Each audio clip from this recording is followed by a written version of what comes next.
Hello everybody, welcome back to both Blind Press channels. I hope you're all having a good Wednesday afternoon. We are here and we're gonna do, as the stream calls it, an afternoon of Sloptubing. That's what we're gonna do. Hey! There's an Eluin in chat. What's up, Miss Eluin? We're going to hang out for a couple of hours. I've got an Abba and Preach video we're going to start off with. We're going to attempt to look at the Jubilee debate between Jordan Peterson and 20 Christians, or atheists, I'm sorry, 20 atheists. Hopefully Jubilee doesn't torch me out of the sky, because they tend to do that. But I really would like to take a look at the debate. Same with the Dr. Mike versus 20 anti-vaxxers. I would like to take a look at that at some point. But yeah, we're gonna finish things off with more about Hassan. So that's what our little afternoon of Sloptubing is going to be about. I hope you're all having a good Wednesday and enjoying the weather. We talked about the opening of Parliament yesterday, which is not actually open because they're not actually going to be doing anything in the House of Commons until next week. Which means they're going to be doing politics work even for even less time before they go back on summer vacation than I thought. But hey, that's just to be expected, right? So we'll see what's going to happen in the coming weeks with the House of Commons and Carlos Bernhardt, welcome to the show. Welcome, welcome, welcome. I'm glad you're here. Like I said, we've got a few things to go over, and I've got my trusty coffee here, my Kicking Horse blend coffee that we got off Amazon for $10 less than it is at the grocery store. And it's really tasty, actually. It's very, very good. I would definitely recommend. Definitely recommend the Kicking Horse Coffee Three Sisters blend. It's pretty tasty. So yeah, like I said, we've got a few things to watch today, and I'm here in the middle of the day instead of in the middle of the evening. So, yeah, let's see what we can do. We're going to start off with our Abba and Preach video about how technology is ruining kids, and a teacher actually quit. Now, I don't think that's exactly the correct thing to do if you're a teacher and you think technology is ruining kids. You probably shouldn't give up on, how was my day? My day was pretty good. My day has been pretty good. I had a meeting at my kid's school this morning, so that went well. I spent the rest of the morning listening to updates on the Hassan Piker versus Taylor Lorenz, or not versus, Hassan Piker backed by Taylor Lorenz nonsense. So we've got that to look at as well with more Pegasus. So yeah, we've got lots of Sloptubing to do. But first we're going to look at this video from a teacher who quit teaching.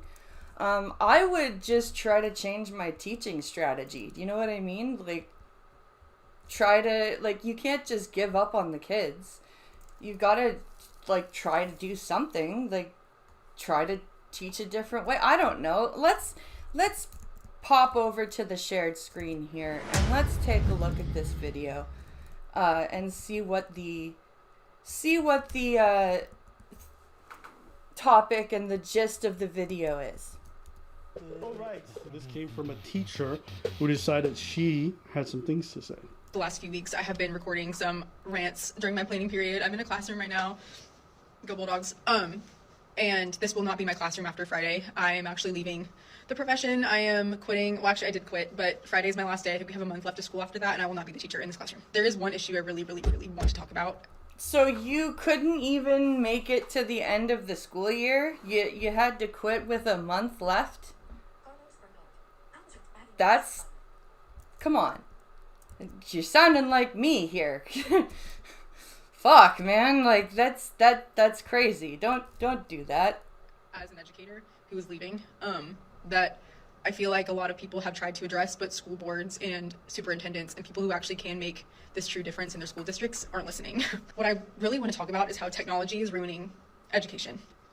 So in my county, every student in the county, I believe from 6th grade through 12th grade, gets their own district or county distributed iPad. Okay. Do they get to take it home? Do they get to use it at home? Does it have, like, the parental controls implemented on it so that you can't download certain things on it? Like, that's... I don't know. Is that a thing? I that's the first time I hear such a thing. But I believe what she says. I believe that that's... I believe it too. I never heard about that shit. That's crazy. But that sounds like a horrible idea. But if you're telling me, because I was like, oh yes, please do tell. Yeah, technology is ruining. Of course it is. If it's a county provided iPad. I mean, to be fair to her, I think it's ruining kids irrespective whether they get iPad. I agree. That's just an extra layer. It doesn't matter what the tech is. It's yeah. Watching. I thought I hated technology because kids were iPad kids growing up and they just have too much access to games and entertainment and they don't want to use technology for education. They want to use it for entertainment. And to a degree that's true. But what I am learning is more than that, and that technology is directly contributing to the literacy decrease we are seeing in this country right now. That makes sense. When I started just using voiceover and stopped and just audiobooks, I definitely found a loss in my Braille skills. That's why I'm so grateful to have my Braille display now. Sloptubing sounds really dirty. Hello, Ron. How are you? It does sound really dirty. A lot of these kids don't know how to read because they have had things read to them, or they can click a button and have something read out loud to them. Their attention spans are weaning because everything is high stimulation. They can just scroll, watch less than a minute. They can't sit still for very long. Something I've realized is, on a day, I know when I was their age, I thought movie days were a treat. I loved movie days. It was a way to relax, kind of take a break. Yeah. And for movie day was a treat. We got a movie maybe once or twice a year. If you were good, I had a teacher one year who we earned movies, and the movies we watched were the movie of the book he was reading. But yeah, it was a treat. It was a treat for movie day. And for them, what they mean when they say they want a movie is they want a movie on in the background for the noise while they scroll on their phones, put their headphones in, look at TikTok, and maybe talk to their friends and not pay attention to anything. Why is TikTok on the school board iPad? How did TikTok get on the school board iPad? I will say I agree with her.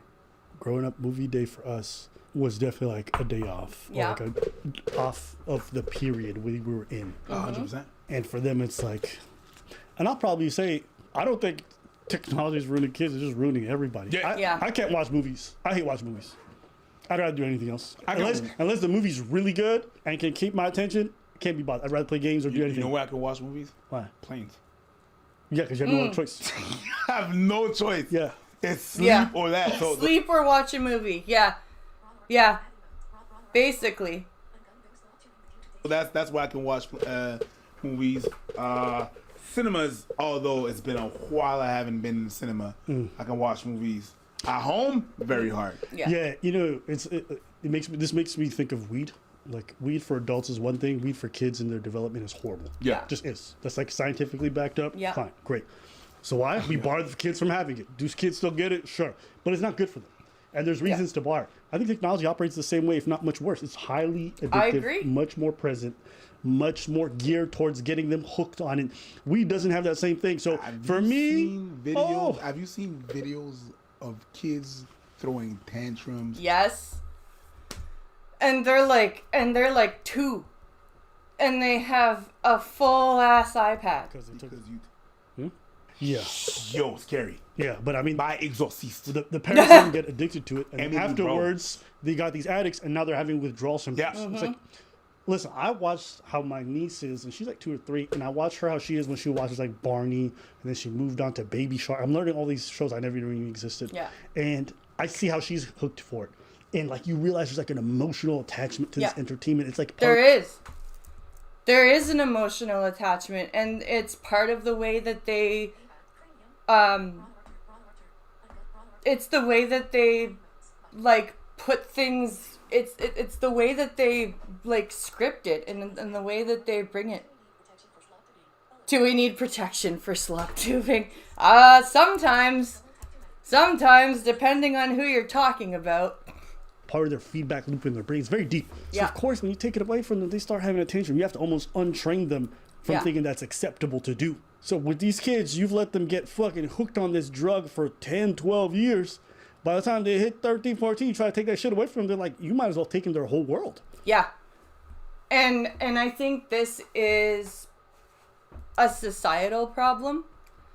I think this is a we've been working with the kids too, our kids. You know, it's just a video game. It's not worth getting upset about. It's time to turn off the screens and go read a book or go play outside. Like, we're like that type of deal, because we see there are some other kids in the neighborhood that they just don't go anywhere without their phones. They're constantly scrolling TikTok, and it's like, yeah.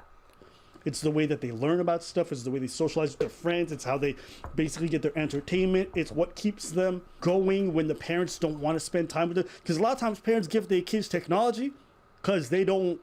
It's a break. Yep. It's a break for them. break. And like, I get it. Sometimes you need it. You can't be looking at your kid while you're cooking all the time. I understand. But some parents overdo it. Yes. And then the kids, because they've been overdone on the thing, end up being fucked up as a result. So it doesn't surprise me what she described. But yeah, these kids, when she said these kids can't watch movies, I'm telling you, adults can't watch movies either. That's correct. A lot of them, their attention span has shot down completely. It's true. It's very true. There are plenty of adults that can't watch a movie. I find that even Pinkalo and I are doing other shit on our phones when we're trying to watch a movie. And some of you watching right now, you know I'm talking about you. Mm-hmm. Some of y'all watching us as a background noise. Yep. Yeah. Rude. Some of y'all watching us while you scrolling other shit. You probably on Reddit while you have this in the background. Rude. Called out. Yeah. Are you looking right now? Called out. That's only for the people who watch. That was fucking rude. Whenever I do have a movie day, I can count on one hand the amount of students in all 3 classes that I teach throughout the day who maybe actually pay attention to the movie. It's frustrating and it's disheartening, because if I ask a child to handwrite something, even just a paragraph, 5 sentences, basic paragraph, they roll their eyes, they throw tantrums. I'm talking about high schoolers. I teach 10th grade now. Jesus Christ. I thought she was talking about, like, fucking 5th grade, 4th grade. No, you're gonna cry at 15 about having to handwrite 1 paragraph? They get... Fuck that. God. God damn. Fuck that shit. And why we have the right to vote, why this stuff is important. And I just don't think these kids even care. They don't care about making a difference in the world. They don't care about how to have a resume. They don't care how to write a resume. They don't care how to write a cover letter, because ChatGPT will just do it for them. Yep. And I think that we need to cut off technology from these kids, probably until they go to college. Call me old-fashioned. No, she's not wrong. We didn't really fully understand the beast that we... I'll stop now. I could go all day with that one. That's funny, Ron. But it's true. like, we built the internet and we didn't fully understand exactly how far it would go, and we didn't fully, like, fathom the type of tech that we could build in as fast as we could build it. And we probably societally made the mistake of introducing that tech to our kids. And, like, I'm not saying that as a blind person that technology didn't help me as a kid in school, like getting a refreshable Braille note taker in 6th grade, so I didn't have to use a Braille typewriter. That was huge. Like, I know that there are some things that technology can be really, like Dragon Naturally Speaking, for example, for the kids who, like, legitimately can't write, like, who have fucking dexterity issues and shit. Like, that, those technologies are absolutely helpful. But I think as a societal rule, we probably did introduce our children to iPads, cell phones, handheld computers way too early. Because we don't fully understand the breadth of effect it has on the adult brain, for, like, let alone the child's brain. I will be old-fashioned, but In Quebec, starting next September, it is now banned for kids to use their cell phone at school. Same in Ontario. The Ford government has decided that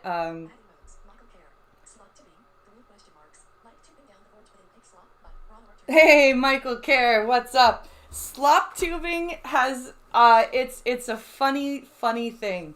So there's a very large streamer on Twitch who is an incredibly radicalized left-leaning guy, and anybody that talks about him and his antics over here on YouTube, he calls a slop tuber.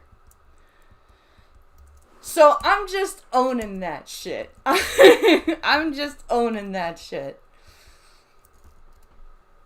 What she's talking about is they're doing that here, Yeah. and I don't disagree. I don't either. disagree because we're losing them. We're losing them. I disagree, but for a different reason. Go ahead. I think it doesn't go far enough. I hear what this lady's saying, and I think it definitely is a real issue. I just don't think whatever solution that people are proposing now goes far enough. It needs to be banned outright. Maybe I sound crazy. Maybe I'm old-fashioned. No. Genuinely, I just don't know how you guys know this rots adult brains, and you think it's like okay for it to rot kids' brain. Yeah. Fucking legislate kids off social media, first of all. Straight out. Legislate children off of social media till 16. Make it a law that children cannot have a social media account. And if the parent signs them up for one, that's fucking neglect of a child. Boom. First step. Second step, ban technology like that for home use for kids under 16. That's just my thought. I can't understand how you guys think that's acceptable. Yeah. I'll never understand. Ban it for all of them. I agree. But I think it literally makes zero difference whether or not you ban that shit at school. Doesn't matter. They protest. If they can just go home and use it right afterwards, Yeah. none of this shit matters. It's true. It's true. It needs to be done all across the board. Because the same effect that it's going to have on their brain in terms of melting it is At going to happen. home. They're going to get the weekend. It's going to melt them more. Yep. They're going to have their little lunch breaks. It's going to melt them more. Yeah, but they're not allowed at school. Okay, so maybe it's not the lunch breaks. After school, weekends, it's going to melt their brain. It don't matter. Or it's gonna be less usage. That's not going to make any dent because almost all the time where they're going to spend time talking about stuff, the TikTok videos that they saw, their dopamine system is already going to be built in. Yep. He's not wrong. He's not wrong. They're still going to be having that dopamine feedback from talking about what they saw before school, talking about what they saw on the weekend, talking about what they saw yesterday night. So they're already going to be hooked on that shit. Yeah. It's over. Like, if you give a kid a cell phone for 5 hours a day, you've already done enough damage. Mm-hmm. That's like saying, oh, you can't smoke on campus, so it's going to be fine. No. Yeah. No cigarettes allowed on campus. Okay, so if I walk this way, I can go have a cigarette? Like, I got into an argument with the principal of my high school because I was having a cigarette at the bus stop. And it was in front of the school. The bus stop was in front of the school. But the thing about the bus stop was, it was an everyday bus stop. It was not just a designated school special stop. It was on the city bus route, like as a bus stop. And the principal was like, "This is school property," and I'm like, "No, the fuck, it's not. It's property of the city's transit system. This stop is not only on the route because it's a school special stop. This stop's on the route all the time. This is city property. I'm going to have my cigarette here." And, like, that's the same thing. It's like, you can't just say, oh, you can only have your cell phone at home, or, oh, you can only... We have to get these away from kids. No, the motherfucker just goes home and just smokes 3 times. It don't change nothing. Mm-hmm. I get it. I'm not saying what they're doing is not necessarily... I think it's a drop in the bucket. That's what I really feel like. I think it's a good first step. But if parents... and schools are not in unison in terms of making this change, none of it matters. Like right now, for example, my youngest, he has his tablet. He is allowed 30 minutes of only educational video, and he is allowed access to his Audible books. Because he fucking threw a fit and slapped my hand when I tried to take my controller back from him because he was throwing a shit fit over a video game. So he's not allowed to game on his screen now for until the weekend because you don't fucking pull that shit. It's about having restrictions. It's about showing your kids what's acceptable and what's not. Because these kids are always going to get... What are they going to think? I can't wait to go home to be on TikTok. Why? Yep. Because TikTok is always going to be cooler than school. Yep. They're always going to go on and see their latest video, and they're going to text their friends and be like, did you watch this? And that's all they're going to give a fuck about. Yep. And at the end of the day, it's like, school is one thing. Nigga, you got to go home and do homework. Yeah. And if technology isn't banned at home, what's to stop them from using ChatGPT at home? They're going to use AI. They're going to use ChatGPT. Yep. Nothing changes. So all the formative skills, you don't write your cover letter at school. You don't do your project at school. Mm-mm. So none of this shit changes nothing. And she said something that was funny to me. She said, call me old-fashioned. Girl, you are Gen Z. You grew up on technology. Yeah. You was on social media every day. That shit was cooking your brain to a lesser degree, much lesser, because you didn't have the crazy algorithms that we got now. Mm-mm. But it was still there. Or above, you don't know. You were not on bro, but you were sizzling. Yeah. Because we couldn't even do this goofy ass shit. We couldn't. No. Because we had the phone that you had to slide, and that was at the end of high school. No, that was... Yeah. And it wasn't up until fucking 2009. I was still texting like, 222, 66, space, I, 444, space... You know, like that's like just. That was great. Don't you miss hanging up on a motherfucker like that? Slap! I used that. Motherfucker. Mm-hmm. Hey, bro. The flip phone. Oh yeah. Well, fuck you, motherfucker. Bam. Bring that shit back. Yeah. It was a different time. Niggas used to be the ballers if they had a BlackBerry. Remember that 2-year span? Shit. Oh no, me, I'm from the whole time. You know what I mean? You was talking about the pagers? You was a baller if you had a StarTAC, Motorola Start. Yup. God damn. Okay. And then after that, you was a baller if you had the Razor from the Motorola. Razor, God yes. Damn. And after that, it was the Blackberries. You was and then the Sidekick, the sidekick, the one that you slid. Yeah. I remember the Sidekick. I remember that. You want to know how different things were? They had to put in because they talk about banning stuff at school now. Yeah. we didn't really have that until the Game Boy came out. Then they banned that shit. Yup. Because all I remember the ban of the Game Boy. these new Pokemon Blue, Pokemon Red, all that shit. And then once that got banned off my school, then I think it was late on. This is how. So Windows 95 came out. Yes. Okay.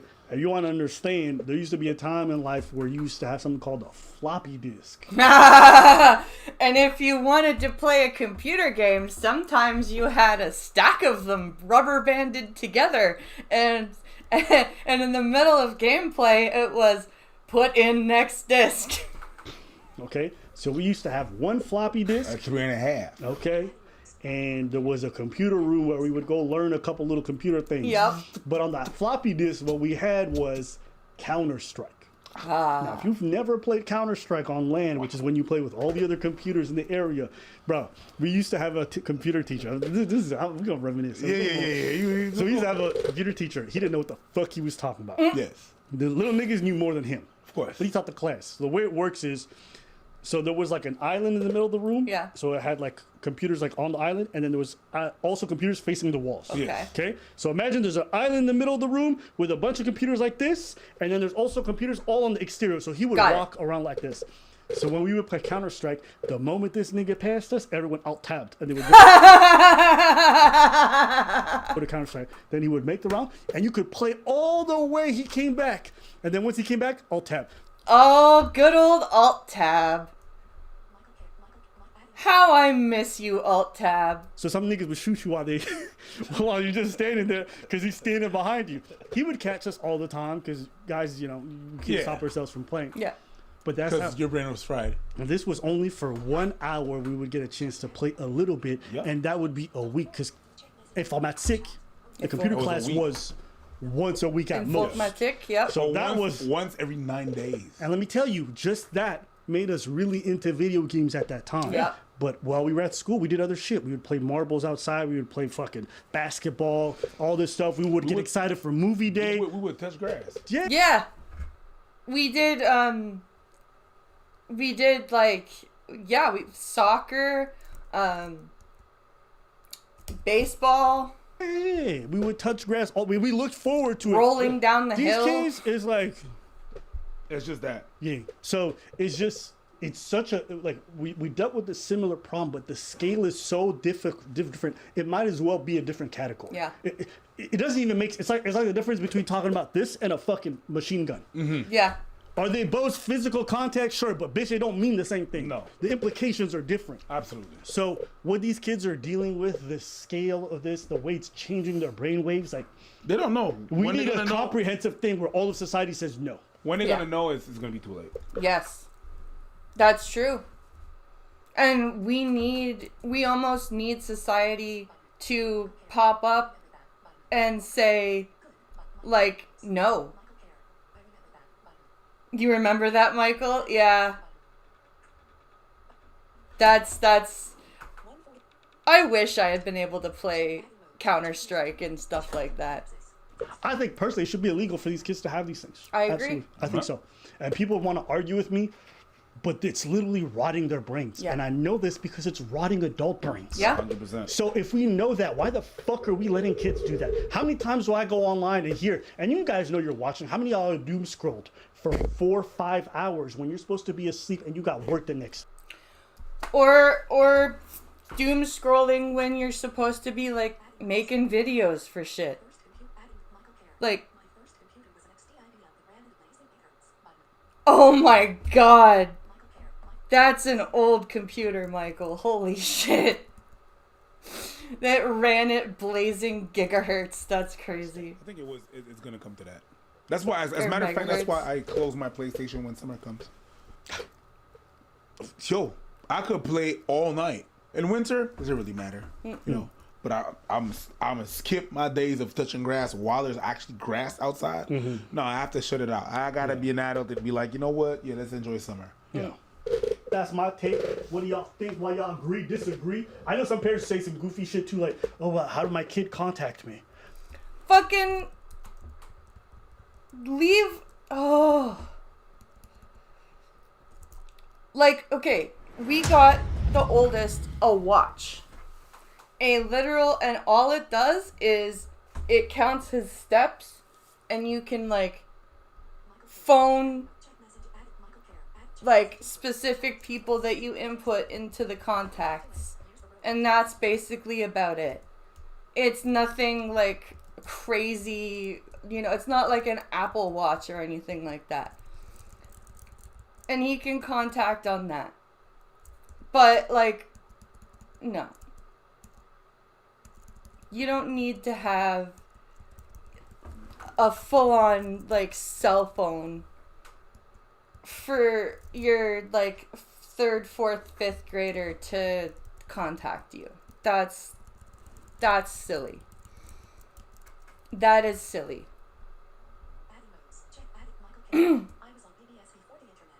I was on PBSP before the internet. That's my aunt was similar. She did a lot of the computer stuff in the 80s. All right. So now I'm gonna put this up to 1.25 or 1.25, I think, because this is gonna take forever if I don't do that.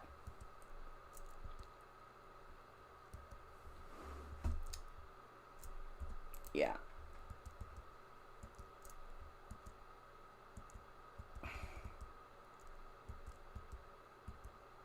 Oh, playback speed. That's what I want. 1.25. Perfect. Okay.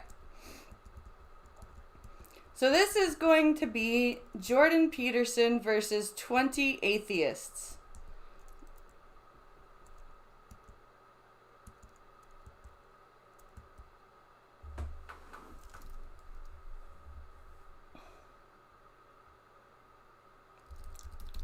Holy crap. Why did we just skip a whole bunch of...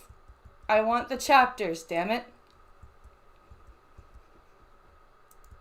Where are the chapters?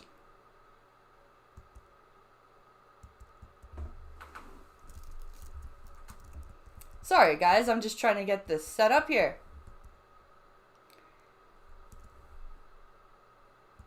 So this was apparently very controversial. This was a very controversial debate. So we are going to kind of talk about this. And Jordan Peterson, I have always suggested was a religious man. I've always said that.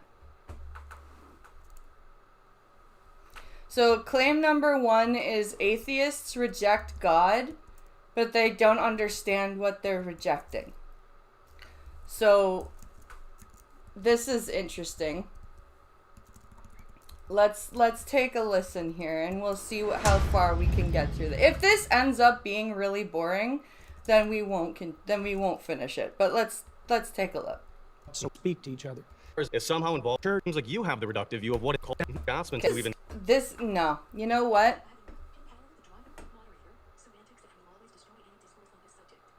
Semantics will destroy any discourse on this subject. Yep.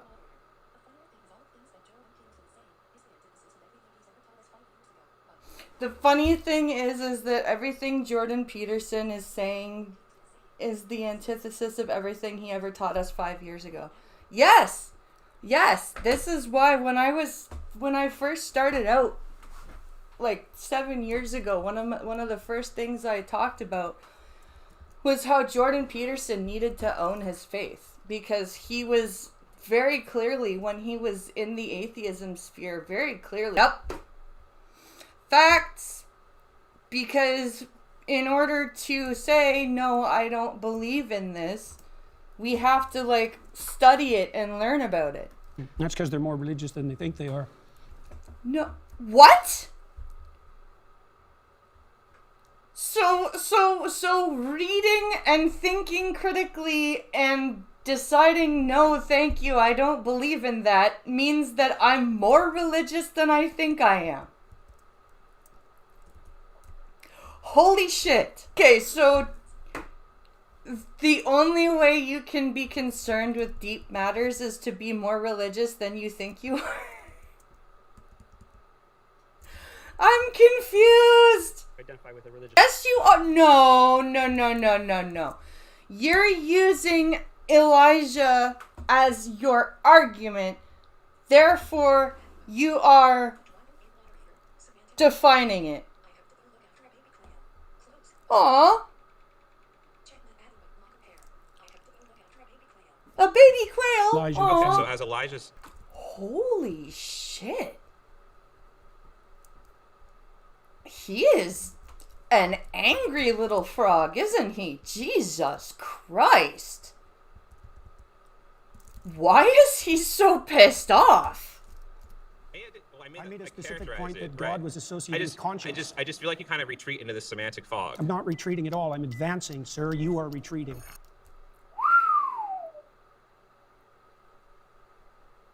No, actually, Peterson, all you seem to be is an angry Christian man who's just... My next claim is that morality and purpose cannot be found within science.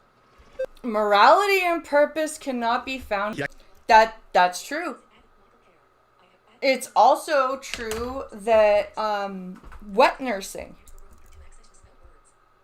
in Homo sapiens, wet nursing has been a thing for thousands of years. And he actually freaks out. No, that's not you. That doesn't prove anything. Is that? Precisely the point that you just made, that science has to exist within a moral framework that isn't in itself scientific. How's the way that social What? scientific- Well, because it's not derived from the scientific process, as you just indicated. Doesn't by need to derive pointing from the scientific process. Well, It's hang on. just- It doesn't. Morality doesn't have to come from science. You didn't say morality comes from science. You said morality doesn't exist in science, and that's not true. What the fuck is a peer-reviewed study if morality doesn't exist in science? That's stupid. It's the fact that hang on a second. we are social animals and we need that to exist as a group. I right? agree, but Sure. you pointed to the morality of Neanderthals, to the morality of chimpanzees. They didn't derive that from science.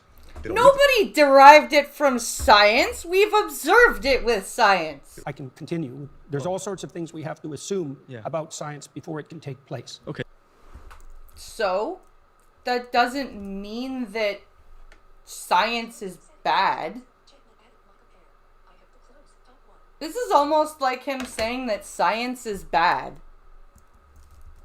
So what I'm specifically pointing out here is about religion in particular. We're since going to you go yourself are through a this Christian, claim and then I think we're That's going to people stop. debate about that, and I generally don't discuss it publicly. Okay, I understand that. And me, right? So what I'm specifically pointing out here is about religion in particular, since you yourself are a Christian, right? That's people debate about that, and I generally don't discuss it publicly. Because you're too scared to discuss your own religious beliefs. You still can't own it. Really? You still can't own your Christianity. But why does the Bible? No.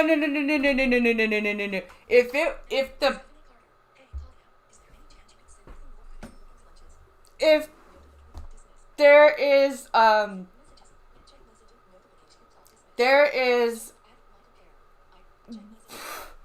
wow, I can't even. Let's back In that there, it up for teaches a you how sec. If slavery was so wrong, why did God harden Pharaoh's heart? Pharaoh was going to let the chosen people go on like the 5th plague, I think it was. But then it says God hardened Pharaoh's heart. On Judeo-Christian morality. No. Actually a real thing. Humans wouldn't have invented him. The idea of him, he would have already just been. Do you know what I can't do this anymore. This is just gonna fucking tank everything. We're gonna move on, I think, because this is just, it's an hour and a half of the same bullshit. So I think we're going to move along. Move the fuck along. Because that's just... Jordan Peterson has just become so angry. Like, I don't understand. I don't understand why he's getting so fucking pissed off at these atheists that are arguing, like, very, very, very well thought out. But he's just angry.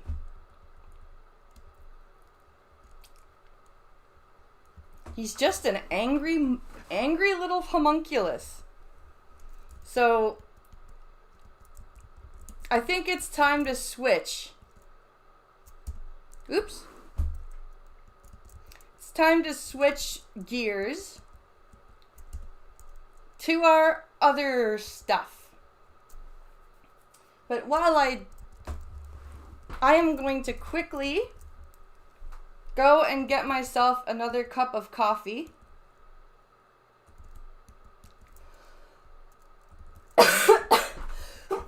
And I'm going to sneeze, apparently. Okay. So. Ooh, excuse me. I apparently can't stop sneezing. So I'm going to quickly go and get myself some more coffee. And so I will put myself to the be right back screen. And then we'll come back and we'll finish off with our other videos. So just give me a quick moment, please.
Okay, we're back. Oops. There we go. We're back. All right. I have coffee. I have more things to watch. We've got lots to go over here. Okay. So now we are going to watch more Pegasus from earlier this morning. Hassan just destroyed his career. So let's take a look at this and see what Mr. Piker's been up to over the last 24 hours. Ladies and gentlemen, we got a lot of news today. Hassan Piker has officially been banned off Twitch. No, you are not hearing that a repeat of yesterday. This is new. He also talks about moving to YouTube, dear God. In other news, iDubbbz has just responded to Ethan in a podcast talking about if they will ever be friends again. Ethan continues to clown on Anissa and iDubbbz and has actually been reported to the FBI. Apparently calling CPS and sending him human skulls wasn't enough. Anyways, we're gonna go over all that. Subscribe, let's get to 700K, and let's start with the shocking news. Twitch partner Hassanabi has been banned. And this literally just happened and this tweet is already popping off. It seems like the CEO of Twitch, Dan Clancy, has decided to wipe the drool out of his mouth and has stopped his gooning addiction for 5 seconds to finally press the ban button. Now here's what people are saying. Tectone responds with a thumbs up. We got Packwatch, we got 6 bans and no perma. So many Adolfs are here in the reply. Oh, this is an old video. What the fuck? Off Twitch. This was...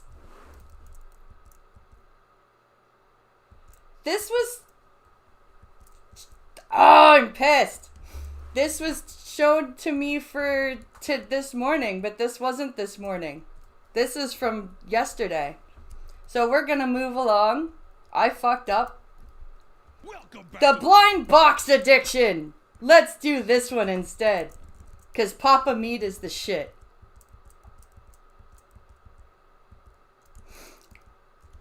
Alright.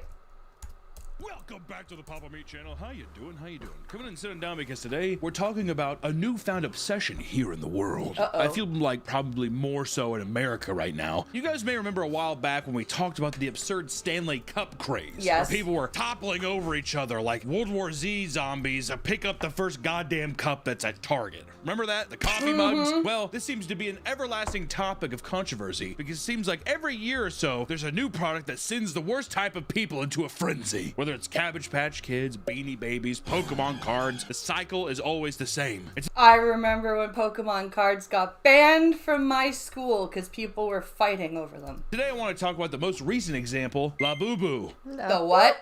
La Boo Boo. La what?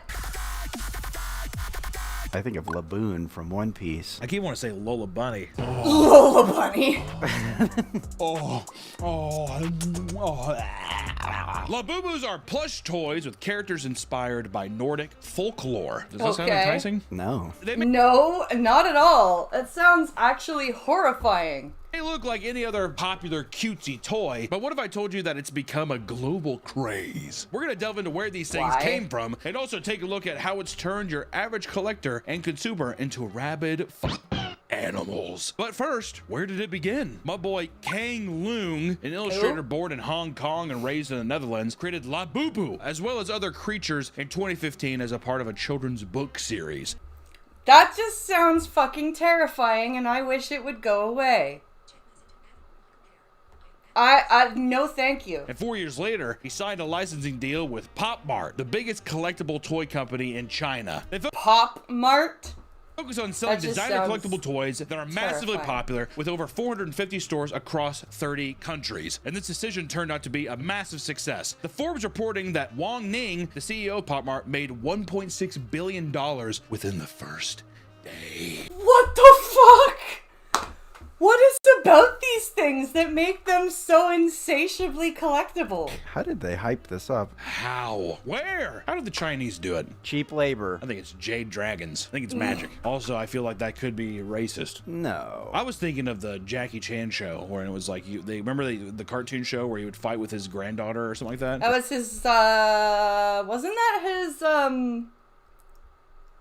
niece? At the Talismans. Yeah. Jackie Chan Adventures. How do we know that's not behind La Boo Boo? Or did you ever watch Shaolin Showdown? I saw Shaolin Showdown. All the classics. You know which one I didn't like? Code Lyoko. I'll say it every time. Because of the women, right? Well, we don't have to. Labubu became their most popular product instantly, with each new Labubu product flying off the shelves in online stores within a matter of minutes. As they opened up the store in the US, the Pop Mart website and mobile app crashed due to the staggering number of customers. Holy shit! The fucking website and the app just out of nowhere just collapses because people are ordering so many of these fucking whatever the hell they are. And if these products were already a hit, it was the addition of celebrity endorsements that sent them into the goddamn stratosphere. Because in 2023, a line of Labubu called Exciting Macaron was released, and this time with a key ring so they could be attached to people's bags. Oh, that's never been done before to a stuffy! Oh my god! The innovations that Pop Mart has come up with. So you could accessorize your Labubus with your bags. And soon, Labubu became a fashion statement rather than just a toy. And celebrities like Rihanna, Dua Lipa, Emma Roberts, and Lisa from the band Blackpink. What the fuck is that? What's a Blackpink? What the fuck is a Blackpink, and why does it sound like it will kill you? So beautiful. Okay. We're seen showing off their Labubu dolls hanging from their designer bags. Dude, I look so kawaii. You think I bet you they think it's Japanese and not Chinese. That's probably why they like it. This is so kawaii. Sumimasen. Hiya. And yeah, they don't realize that's Chinese. I feel like if they knew it was Chinese, they'd be like, this is. Yep. I feel like that would be exactly the fucking. I feel like that's exactly what would happen. Kawaii? Oh, I bet these people are so pissed about the tariffs. The tariffs on Labubus? What? Men and women alike started to treat their Labubu like a form of hype beast attire, using them to add some extra flair to the personality and to their outfits, right? Only through Labubu can I be cool and hip. Can I look really slender and swag? You ain't see no fat bitches with Labubu. If my fat ass was walking around, my big ass swinging, I had some Labubus on my waistband, that shit would be instantly uncool. No. I'm just trying to picture Hunter walking around with like a utility belt full of Labubu. One likes a big guy, even buff or fat. They want a twink. It looks better on a twink, I'll say that. It does look way better on a twink. Labubu accessorizes much better on a slender frame, dude. If you can see your rib cage. Of course, we wouldn't be talking about this if things didn't get out of hand. So let's, of course, talk about the Labubu business model because it is enticing. I mean, I'm sure we've shown some videos so far of lines and the craze of people trying to get into the Labubu store and even the Labubu Pop Mart machines, whatever. Those read the exact same way as like Pokemon scalpers. Oh, they have it's the vending machines, I'm guessing. It's like someone behind them being like, can you fucking believe it? They're gonna buy the whole stock. We gotta find a Pop Mart machine. Where's the Pop Mart at near me, dude? I better fucking find one soon. I need to get my fix. In my family, asking for help meant you were weak. Where I'm from, therapy is seen as something for only problematic people. Products sold at Pop Mart, and because of the blind box, the link in the description. The toys are often sold in blind box sets where people have the chance of receiving one of the various designs that the set comes in. And this. Oh, I love that. And when are we going to run into somebody that says blind box is an ableist term? Lottery element is common for many products sold at Pop Mart and can be shockingly addicting for many customers, especially when the sets carry the possibility of revealing a super rare Labubu plush. What? No! Shut up! People are basically saying that, like, because of the blind box aspect, there is no difference between, like, a 78-year-old Chinese guy on a Baccarat table versus, like, a 14-year-old girl trying to buy a Labubu, a secret Labubu from Pop Mart for her bag. They're one and the same. They meet in the middle and shake hands. This is like loot crates. It's not necessarily loot crates because loot crates at least were just like, you like Doctor Who? Well, here's some cool Doctor Who stuff. The blind box aspect is just being like, ooh, I hope I get this one. Yeah, you're paying for a box full of shit that you have no idea if it's gonna be the one you want. Really hope I do, and then when you don't, then it incentivizes you to go back and buy more. I was thinking more like the CSGO. Those boxes. yeah. I would say Labubu at least it's something tangible, and not just a camo in a game or whatever. And also apparently this blind box model, which is really popular with like soft vinyl toys and stuff, where it's like, oh cool, I hope I get this one. Kind of a knick-knack thing in America has been transformed into this like conglomerate of just being like, you should buy as many as possible. I think even Mr. Beast is doing his right now. But there are currently well over 300 different types of Labubus, Jesus. making it people's life mission to collect every single one. Yes, because the moment you do that, the market won't be saturated. Collaborations with Coca-Cola, One Piece, Uniqlo, and more. Uniqlo, whatever. Pop Mart mimics the same restriction supply methods you see with trading card games. Of course where they waves do. of flashy new products are released only to cut off after a limited time. FOMO, ladies and gentlemen, FOMO! And it's because of this that Labubu has its own fair share of issues regarding scalpers that want to buy products in bulk to resell on the secondhand marketplace for exorbitant prices. Of course, because every niche has the fucking scalper assholes in it. When it was the Pokemon cards, and then for a while it was all the PS5s getting bought up. If you look at Labubus on eBay, you'd probably want to put a gun in your mouth, dude. Probably. It's crazy. Many rare products like Labubu X Vans collaboration sit on eBay for a whopping $3,500 for a Labubu Vans For a fucking stuffed thing? collab. That's bullshit. That's horrible. Other older Labubu rarities are listed for even more ridiculous prices for people who are just hoping for an unfortunate addict to come in and be like, I can't control myself, fine, I'll buy it, and then just buy it really quick. When the stock for a product like this becomes limited, it's only a matter of time for people to let their base instincts kick in. So let's talk about the Labubu chaos. People were scrambling to get their hands on Labubu products, to the point where even children were breaking into claw machines to steal them, and others camped out in front of stores, sometimes waiting several hours to make sure that they caught the newest drop before they ran out. And I mean, some of these people not only camping out, but people showing up like, let's just show up an hour before Pop Mart opens, or the mall that Pop Mart is in opens, right? And then the line is wrapped around the building 3 times over. Like, it looks like a world-eating snake. People sprinting into the mall in our great year of 2025 is insane. I'm sure malls are like, yes. The people at Orange Julius, We haven't seen this many people in here since the 80s.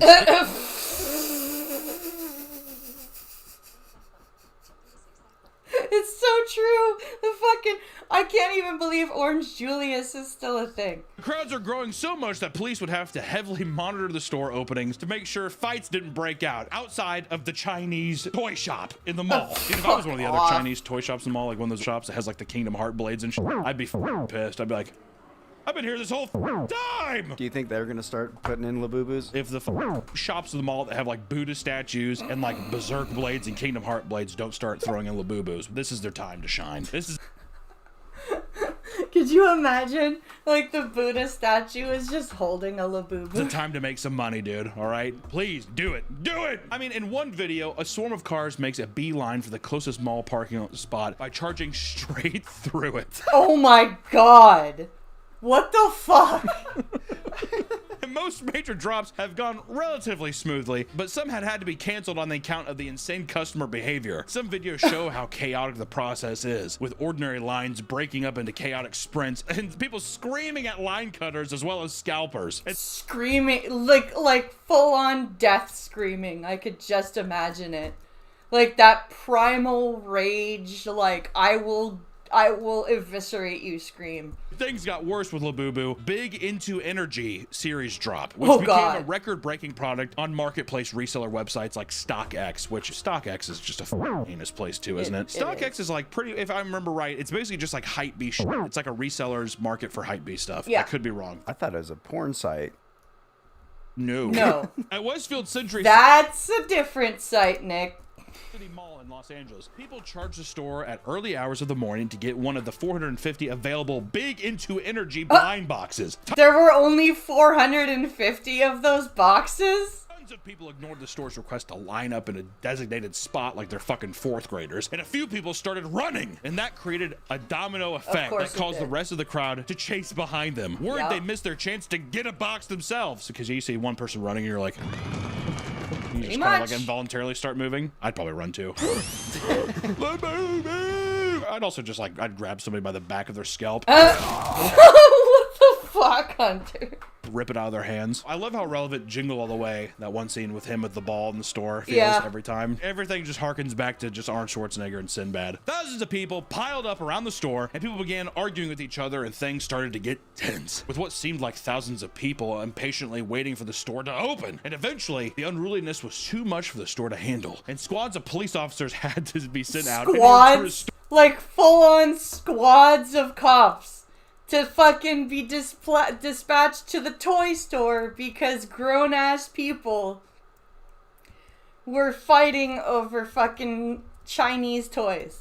Poor order outside of Pop Mart for Chinese toys. Do you think the guy who made it, my boy, I think he's like sitting there with a glass of wine, just like enjoying the chaos? Yes, Laboo-boo. Trying to bring order to this chaos wasn't working, and what started as a line turned into random pockets of people who were just wandering around, hoping they could still get in. And eventually, the manager had to come out. He is seen screaming at the hordes of people about how the event will be canceled if people cannot be orderly or refrain from assaulting other people. Right, that's it! If you all can't start acting like normal people, this is done! If you touch each other, and if you run up here, we will have you removed, and we will not do anything to you today. Of course, nobody moves an inch after a speech, and in a close-up video, you can see a woman who apparently has only been with the company for a month being forced to deal with the anger of a giant mob. Here, newbie, you do it. A rough ask on the first 4 weeks of being at a place, right? Go out there and quiet them down. What? Do you think someone's gonna die at one of these things? Or someone's gonna pull out a gun? I think someone's going to be trampled. We haven't seen one of those since like Black Friday, but I feel like we're due for a trampled death. You know what I mean? You don't even care. You don't give a fuck what you're stepping on. Your eyes are just fixated on Laboo-boo. Yeah, you're gonna trample the twinks. Yeah, yeah. All those like hot twinks in there, all those fatties in the back, just being like. You may look good, but we got the poundage on you. Eventually, the entire event was canceled, leaving some customers infuriated. Many blamed the store for being poorly organized, while they dude, no. I'm sorry. You all went apeshit. Believe that it was a customer's fault for acting like rabid animals. It's obviously the customer's fault. I think I was just like, you guys should have better organized this. It's like we did not expect a zombie invasion to flood the store. Yeah. You know? Some frustrated attendees made posts about how everyone should boycott Laboo-boo for manipulating customers, which was met with people telling them that it was their fault for not following instructions. You may remember us talking about Pokemon scalpers recently, and in that video, we discussed the chaos surrounding the Pokemon vending machines that are causing a bunch of trouble as well. It turns out that Pop Mart has created their own vending machine called Robo Shops. Oh, and there God. are currently around 2,300 of them that are found across 30 countries. Robo Shop. That's oh, in how many years do you think we are going to see Robo Shop for like everything? And the customer service industry is just going to be gutted. And just like Pokemon, people would alert other collectors about vending machine restocks, causing swarms of people to rush over to buy out their stock. Come on, quick! They're putting more Laboo-boo in the machine! Forum posters of the Laboo-boo subreddit explained that these vending machines had to be locked outside of normal business hours to combat employees from buying all the product. Oh my god! Seriously? As people who would sneak into malls for the same purpose. And like you'd expect, people became infuriated by scalpers and obsessive collectors emptying the machines despite the massive lines behind them. And soon, people began filming them and making posts to shame them. Well, good. They're being absolute assholes. Just like the Pokemon videos. It's just so beautiful how it all comes full circle. I mean, in one example, everyone waiting in the line was yelling at this woman and calling her inconsiderate, which she ignored happily, fully aware that she could make a ton of money selling them online, 100% off these StockX kind of things or eBay. Do you think they give a fuck? Like, I don't give a fuck. Also, any person who does that kind of shit, I think has no soul. How many times have you like been in line for something and you're kind of like, oh, sorry, and you like kind of rush out of the way because you just feel like you're like, God, I feel like I'm taking forever. Yeah. Seeing a whole line of people and then just knowing you're like, I'm buying this whole thing, and not, that person has no soul. Very inconsiderate, very rude. Very inconsiderate, but just seriously, I'm like, you're like a demon. You're like not human, unless they just have Asperger's or something, and they're like, I didn't know they were mad, like yelling and throwing shit at you. I didn't know they were pissed. You know what I mean? At another Robo Shop machine in Arizona, a customer was screamed at for generously giving one of their extra Laboobos to a little girl in line behind her. Oh, what the fuck? An altruistic act, and they're like, fuck you, bitch. convinced that she was a reseller trying to make a sale in Oh person, my which God. infuriated them. Which also, the person that's screaming makes me think that they're a reseller, being like, Yup. My supply! "That's my supply, give it, you little bitch!" And grabbing the little girl. She's like, Yup. Other people would post anger rants after seeing people advertise their reseller stories on Instagram. And it goes without saying that many of these people are straight up addicted to collecting Labubu products.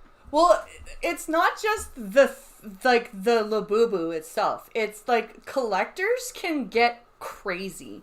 Like the Beanie Baby shit in the late 90s, that was nuts. Products. While some just want to complete their own mini collection, others take it to a whole new level, and it becomes nothing short of a Labubu addiction. A man named Joe Haggis posted to TikTok explaining how Labubus ruined his life. He revealed Wait, seriously? that he spends basically every night refreshing the website to buy more of them. He knows that it's unhealthy, but admits that he keeps doing it over and over again, even though he no longer gets any satisfaction from doing it. Dude, just block the site. Just seriously, like, go into your internet browser settings and block the fucking website. Gambling addiction at its finest. I go to the casino. I hate even going in there, but I gotta do it. I just watched Making Mahoney. Whatever. Have you heard of that movie? It's a Philip Seymour Hoffman movie where he's like addicted to gambling. And now I'm just picturing that movie, except with just like, instead of like tons of chips, it's just like piles of Labubus and he's at the table like messing with his glasses. He doesn't even have any like happiness with the Labubus. It's about how he is literally going broke because he buys Labubus every week. Others compare it to online gambling, pitching the idea of selling their handbags to make more money to spend on Labubu. Selling your handbag. Selling the thing that holds your money so that you can have more money to buy the Labubus. The thing that you wanted to decorate is now being used as fodder to just buy the thing that was the decoration to go on the handbag. I don't need this. I can just hang these from my pants. I can just hang it from my ears and my my ears. No, so I can just hold them. Another woman has admitted that the sound of the plush shaking inside the box gives her a dopamine rush. Wait, plush makes a distinct sound when you shake it in a box? Plush is very quiet. And this woman, alongside with her husband, scrolls through the website for hours every night. She claims that I hope that these people don't have kids.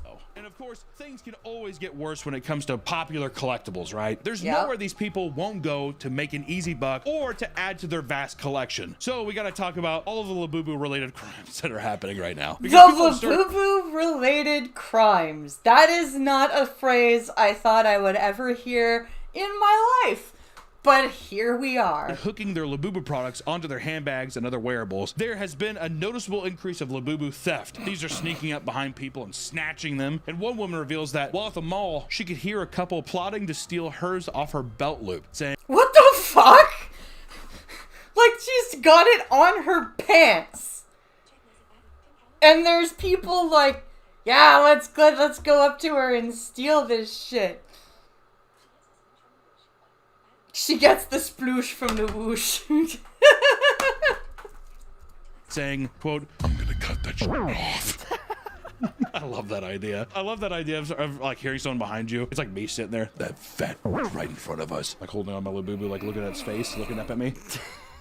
Do you think that these people are trying to steal it, or they're just annoyed with the craze, like they hate Labubus? I think that people that are stealing it are trying to make money off of it. Or it is actually people that are addicted and they're just like, I'm not going to buy it, but I'm going to snatch it. Yeah. I love them, but I like can't pay for them. I like steal them off people. They're too There's people used to do that with Pokemon cards and Beanie Babies and fucking anything that was collectible. Like, there was a whole bunch of people buying up Furbies to resell them. Too expensive. It's like almost like a Robin Hood thing. It's just for the rich. Do you think people carry around their $9,000 Labubus? Yeah, dude. Yes. You know how many times I've gone out in public? Like, Fucking let's say, like, people carry around their Hermes handbags and their fucking whatever else they have. Like, oh my god. The people who have the Apple Watch Hermes, for example.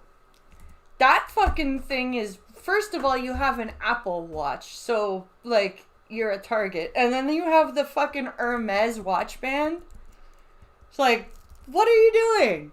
going out or we're like at an event in like LA, the amount of times I've seen like a 5'4", 86-pound girl wearing like a $25,000 Gucci bag. There's like 10-year-olds who could come up and like beat the hell out of you and you know what I mean? Like you would think that you'd be like, oh, I'm gonna lock that up, but I think people are just like peacocking. Yeah, you want to show it off. Yeah, you don't have this poor bitch is what they're saying, like that kind of thing. Sorry, bitches, that kind of thing. Even though realistically, I'm like, I feel like a guy could just run up, punch you in the face, and just grab the and run. But I have my purse that I use right now is a Victoria's Secret thing that I didn't use at all when I lived in the bigger city, and now I use it because I live in a smaller town, and I paid, it was on sale, and even full price it isn't even $100, and I still wouldn't wear it around the city. But I don't know if that happens as much as we probably think it would. And that's the scared part of your brain. According to Twitter, I see it all the time. Remember the Gwyneth Paltrow neck vibrator? Oh yeah.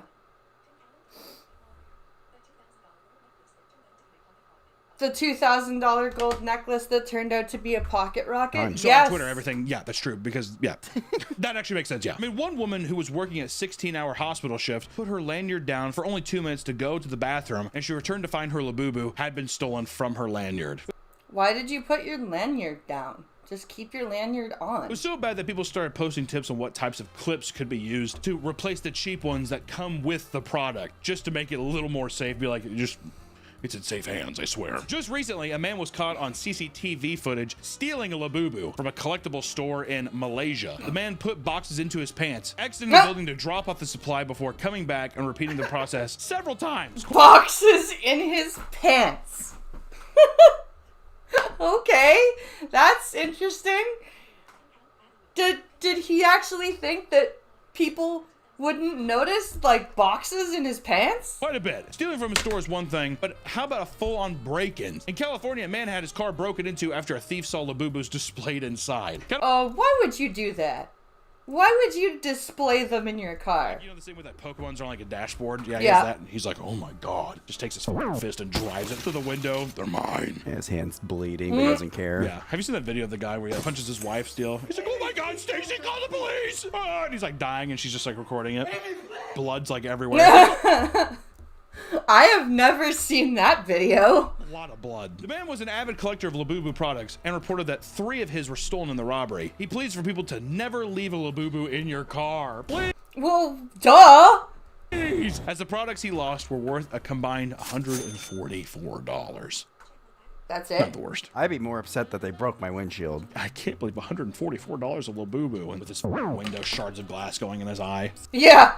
Like, isn't it more to replace a fucking windshield than the amount of Labubu Someone stolen? broke into my car that I left over at a gay bar, and he stole a $5 USB cord. When I lived in the ghetto in college, this guy broke into my car, stole everything, USB cords, change, and the only thing he left were my 3 Creed CDs.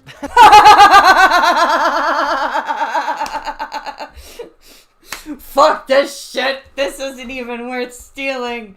I'm leaving your Creed music here. That's what pissed me off the most, though, because I was like, motherfucker was making a statement, dude. I was like, He you, was. dude. That's why I feel like I became even closer to Creed then. I'm like, you know what? We don't need him. We got each other. That was me. All the shit in my car gone. Should have been dead on a Sunday morning, banging my head. That's a great Scott Stapp impression. Oh my god, that was great. But the police did not do much to solve the situation, lightly confused over why his plush toys were important to him. The scale of these robberies go far beyond a simple smash and grab, and in fact, some people are straight up targeting entire shipments of products. Fuck. A ton of brand new Pop Mart toys sat inside of a truck in the UK, waiting to be delivered for their official in-store release. But before that day could come, thieves broke into the vehicle in the early hours of the morning, and they stole over $200,000 worth of Wow, that's a lot of Labubus. That's a lot of plushy, stuffy animals. That's a lot. The people that broke in they're still on the loose. They don't know where they're at. And while some risk their lives to steal piles of Labubus, others make their money scamming people from the comfort of their own home. In Cambodia, a couple created a fake pre-order page for Labubu products on Facebook. They were successfully able to convince tons of people into paying to pre-order their non-existent stock of Labubu, only to be left with nothing in return. And by doing this, they were able to scam people out of a collective $60,000. Holy shit! Just off a fake Facebook page. Cambodia fake Facebook page. It's just so crazy. Which they were eventually caught, and police reported that their home was covered in luxury items like watches and expensive clothing. They were arrested and their assets were frozen. And one of the most bizarre crimes to come out of the Labubu scene got so caught up in the Labubu craze that he started being targeted by loan sharks. What the fuck? Right there, isn't it? I don't even want to ask my dad. I'll just ask the guy who's going to break my knees if I don't pay him back. Yeah. But because of this, he eventually sat on around $7,000 worth of loans that he was unable to pay back. And by the time he finally confessed to his parents and asked for help, the loans had reached over a whopping $11,000. That's pretty small for a loan shark loan, but still, you don't want to owe loan sharks any money. He didn't just reach out to one loan shark, however. He went to 12 different loan sharks, and 2 of them angrily requested a much higher return after the hassle he had put them through. And while the parents paid off 10 of the loan sharks, it was the final 2 that started making his life hell. They started posting embarrassing photos of him around his family home and even threatened to splash him with red paint, which is... That's a... Loan sharks do interesting shit in Asia. If you don't pay us our money, we put red paint on you. They started posting embarrassing photos of him around his family home and even threatened to splash him with red paint, which is a common intimidation tactic and used by loan sharks in Malaysia, meant to shame them into the eyes of their peers and family into paying debts. Okay, it's a cultural thing. It's a cultural thing, okay. Authorities eventually got involved and are looking into the case. Listen, every day it seems the world of collectibles is becoming more and more degenerate. It's a shame that people can't just enjoy a charming little plushie without running the risk of being assaulted or having their property broken into. Yeah. If you're in the need of a quick buck, maybe try doing something that isn't just being a public nuisance to people just trying to enjoy collecting a little fun thing and have. But Hunter, that requires extra work. Scalp everybody's personal hobbies, okay? And if you're going to any late night drops in the near future, be safe out there, because I still feel like this is something that's going to keep growing and it's going to keep getting a little tricky, a little odd. That's what I'm saying, dude. Bring a piece. You gotta bring a fucking also, piece. Like almost every story we read where it was just men. I like how men are just like, collectively like, I don't give a what collectible it is. I'm going to scalp it. All the girlies and stuff are like, oh my god, it's so cute, and then guys are just like, I have got to get my fix. Listen, there's probably female scalp. I'm not saying there's not female scalpers out there, but that's still just a... Yeah, one of the photos was a female. I'll definitely love how a guy, probably like a Chicago Bulls jersey, shows up and just like collects all of them. He's like, we're going to StockX. Thank you so much, everyone, for watching this video, and we'll see you in the next. That was too funny. I'm glad I watched that. That was very, very funny. Hunter is always funny to watch. I enjoy watching Hunter quite often. He makes me lol, as they say. All right. Let's see. We'll do one more video, I think.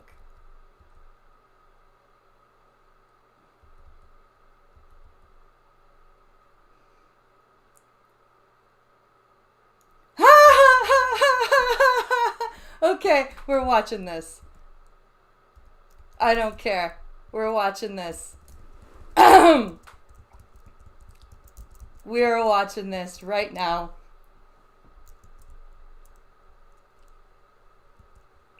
Bears fans accidentally join gay club for big hairy men.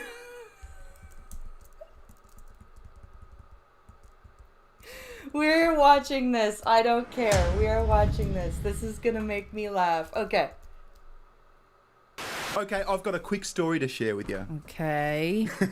Why are you laughing already? Because it's funny, man. No, I don't trust you. You're evil. When you laugh, it means something sinister. So Sugar Tits has no idea what we're about to talk about. No, it's got to be better than the last video about the jizz-eating saga. Yeah, that... Oh! I was sorry about that. You're not sorry. No, I'm not sorry. All right, rip off the Band-Aid. What are we talking about? So, the city of Perth in Australia. Oh, lovely city. We've never been there. I've never been to Perth, no. But the city of Perth is getting a new NRL team. Oh, okay. Yeah, they're NRL. Oh, National Rugby League. getting a new NRL team called the Western Bears, right? Oh, Bears, like it already. Yeah. We don't really follow NRL. That's rugby for all you non-Australians. So they're going to be joining the league from 2027, and this has just been announced, right? So all the rugby fans in Perth go, yay, we've got a rugby club. This is going to be fucking awesome. And all the membership applications start flooding in, as you'd expect. Yeah. Okay. Now, to the rugby fans' utter dismay, this is what they actually signed up for.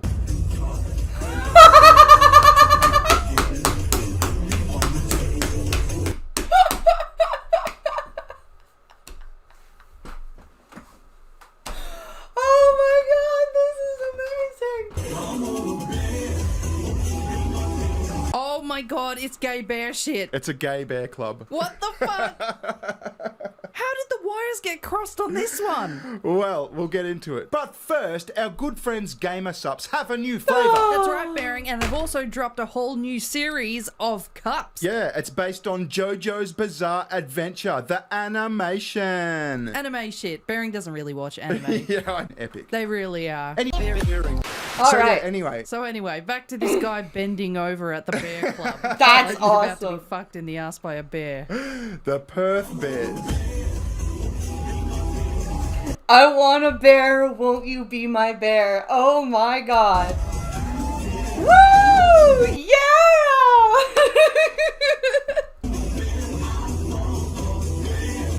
I like the song. I fall for the bear. Oh, won't you be my bear? Do you dare? Oh, won't you be my bear? Be my bear. So anyway, one of our viewers actually sent me this. He goes, hello, I am in fact a gay bear and I watch you guys all the time. Awesome. So I don't know if he's a member of this club That's or what, but he goes, awesome. there's been a bunch of fucking like membership applications to our little gay bear club recently. So a viewer of his actually, oh my god. And we were like, what the fuck is going on? Have they put something in the water? Are they turning the freaking frogs gay? I don't like them putting chemicals in the water that turn the friggin' frogs gay. Turn the friggin' frogs gay. So anyway, there's this little gay club. It's called Bears Perth, I think. So wait, are they actually really releasing a NRL team called the Bears and the wires have just crossed somehow? Yeah, correct. Yes. Oh my god. That's too funny. So the rugby fans of the west of the Perth Bears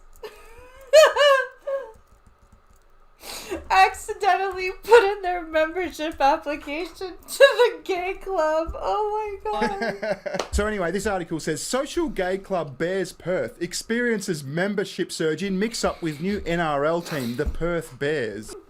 Oh my god. That's awesome. That's pretty funny. Rugby fans are accidentally joining the established social gay club Bears Perth, mistaking it for the newly announced NRL team Perth Bears.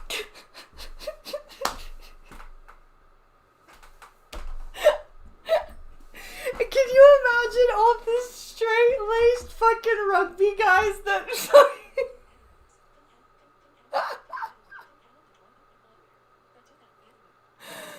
oh my god. I just cannot imagine. That's so good. So it goes on to say, Bears Perth is a social gay club for men, blah, blah, blah. It's been around since 1993. According to Grindr, a bear is, well, we know what a bear is. According to Grindr, a bear. Big hairy dude. Yeah, big hulking gay dude. Yeah, this is not to be confused with the Perth Bears, the resurrected NRL club, which played first grade as the North Sydney Bears from 1908 to 1999. So this is a defunct rugby club from Sydney who are being re-established in Perth. I would very much like to see the email they sent to all their new members. Yes. Yes, I want to see it too. Dear sir, you may or may have not accidentally subscribed to a gay bear club. Yeah, come down and play balls. Balls. I hope they charge an admin fee at the Gay Bear Club. Imagine all the work that's going to go into refunding all of these subscriptions. Well, apparently they had to shut down the membership section. Yeah. So this goes on to say, adding even further confusion, the Bears Perth Clubhouse is located right next to one of the city's major sporting grounds at HPF Park. So the gay club is right next to the fucking rugby stadium. So they got this fucking stadium, this sports ball field, and there's a gay club next to it, so everyone just assumes, oh, that's the clubhouse. That's the Yeah, clubhouse. so when they Googled it and they looked up the location in the information, it was right next to the stadium. Yeah. Well, this must be it. Wrong. The hilarious brand confusion has led the Bears Perth to release a statement on Facebook following an unprecedented surge in membership requests. Rugby fans take note. Bearing. Rugby fans take note. We are not associated with the newly announced NRL club called Perth Bears. Please do not sign up for membership if you are here to join the rugby club. What was that? How come gays have lisps now? Gays How come gays have lisps now? have always had lisps. So anyway, gay publication out in Perth says Bears Perth tackle their rugby dilemma. Perth's long-running social gay club Bears Perth have made headlines around the globe as they face a dilemma caused by Perth's newly announced rugby team. It's not a good start for the Perth NRL's new image, is it? No. Why? Because all their opponents are going to poke shit at them every time they have matches. Well, that would be homophobic. Why not do like a 2-for-1? Like, why not link up with the fucking rugby team? Yeah. And that way you could convert a few fucking closeted dudes. You know what I mean? You could fucking, like, really celebrate the pride thing, you know? Yeah, I wonder what specials they could offer at the Gay Bear Club. It's sausage night at the stadium. Oh God, Jesus, Bearing. Make sure you put in for our mid-tray raffle. Oh, that's just awful. Club president Kingsley Dawes realised there was going to be some confusion when he suddenly had an increase in online applications for memberships. Yes, a whole heap of rugby fans just joined a gay social group. Speaking to Out in Perth, club president Kingsley Dawes said it had been a mix of both a comical and troublesome time. We've been preparing for this since August last year. I think it was in August or September last year. A whole heap of artwork was put out about the Western Bears. It had a nice big shield. Oh my God, such a magnificent shield. And they had a really good bear picture and it was really cool. A few of us said, oh God, that could really get tricky if the two get mixed up. And then it all kind of died away. And we didn't hear anything else about it again, Dawes shared. I'm a little concerned about how good your gay voice is, Bearing. That is true. That is very true.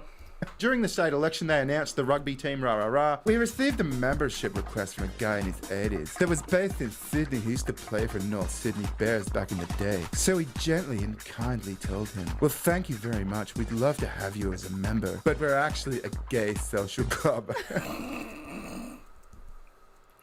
That's too funny. Like this 80-year-old guy who used to play for North Sydney is like, I want to join your club. I guess they have to say that because you don't know who's actually subscribing to be a gay bear and who's trying to subscribe to the football team. Yeah. We'd love to have you as a gay bear, but just letting you know we are a gay social club. So what a funny mix-up. A mid-tray raffle. I can't do the gay voice like you can. No, you got to be a dude, especially the bear gay voice. But anyway, I thought that was interesting. A viewer sent it in. He's gay. He's a Perth gay guy, I think. Thank you, gay Perth bear boy. Thank you, gay Perth bear boy. Oh my lord, that was just too funny. That was beyond amusing. And I'm glad that I'm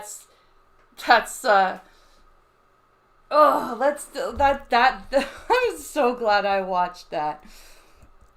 I am so glad I watched that. Okay, we're gonna watch one more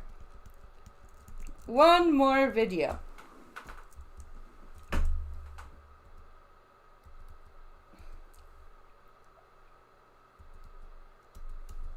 Let's see. They're lying and they know it.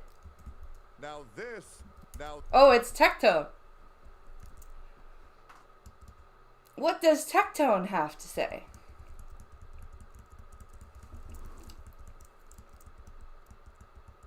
What does Tectone have to say?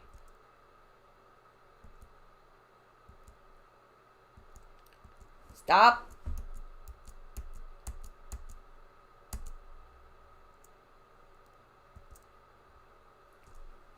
Ah, come on.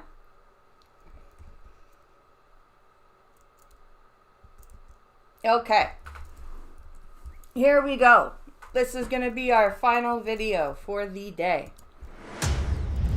And let's see what Mr. Tectone has to No such thing, and I hate when the internet says this, because Disney has brainwashed the youth in our generation to think that there's good guys and there's bad guys. Yeah. That's not how the world is. Everybody is a shade of gray. Okay? True. I want to make this very clear. The good guys aren't so good. Even Jesus Christ was an alcoholic, getting a little bit too drunk on the old turning water to wine. Let's calm down, okay? Somebody take bro's keys. And fucking Osama bin Laden, bro played Animal Crossing. Wait, what? Right? So there's always shades of gray for how bad somebody is, how good somebody is. It's not as black and white as you might think. And it's up to us to determine that. And now we're going after some of the fakest people in the space. Okay. Cozy game influencers. Let's do some detective journalism with our cozy, as in like where Ralph streams? Feet on the ground. All in all, I still got like basically Oh my God, it started with Dish. I will say, bro, Dish, so wholesome on stream, so cozy on stream.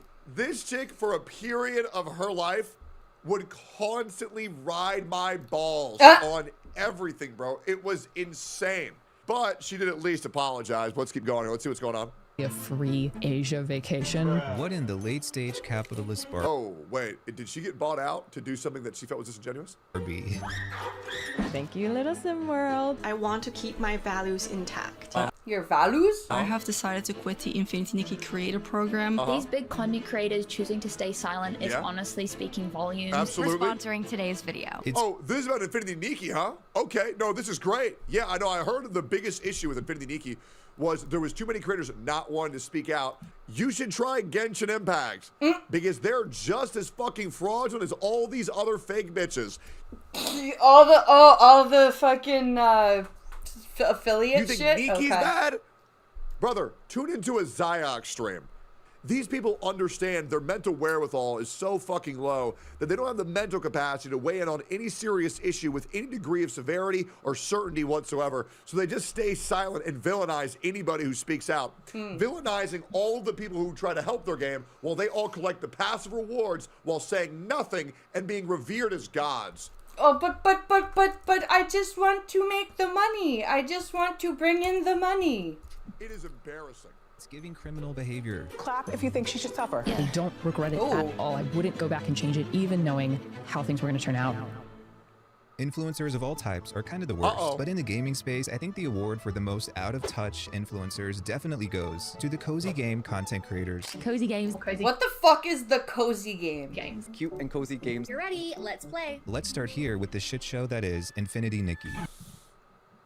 That's a compliment to what Infinity Nikki actually is. That's a massive compliment.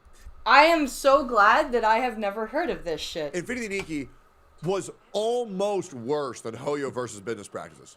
Almost. Wow. This is an action-adventure, free-to-play cozy game with an emphasis on playing dress-up, and it's really popular. It got like 20 million downloads in its first week. It has a very active community, and I've heard people all over social media raving about this game. It's also Just to give you an example, guys, of how viral this shit is. When Infinity Nikki got bad, so Sarus made a video, and they netted around 800 to 50,000 views over 2 weeks over people being concerned for the game. So people really enjoy this shit. currently in the midst of a crisis.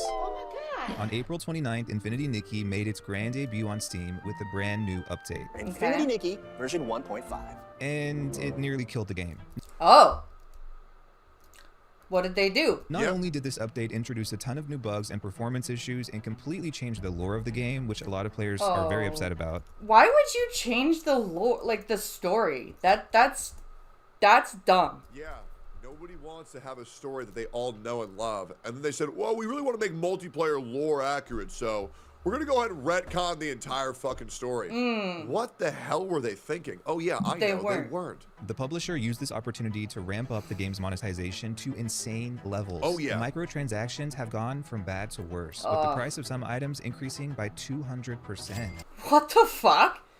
And people actually play this shit? This is actually... Oh, I'm not going to let you skim over this. Why don't we just talk about what they did?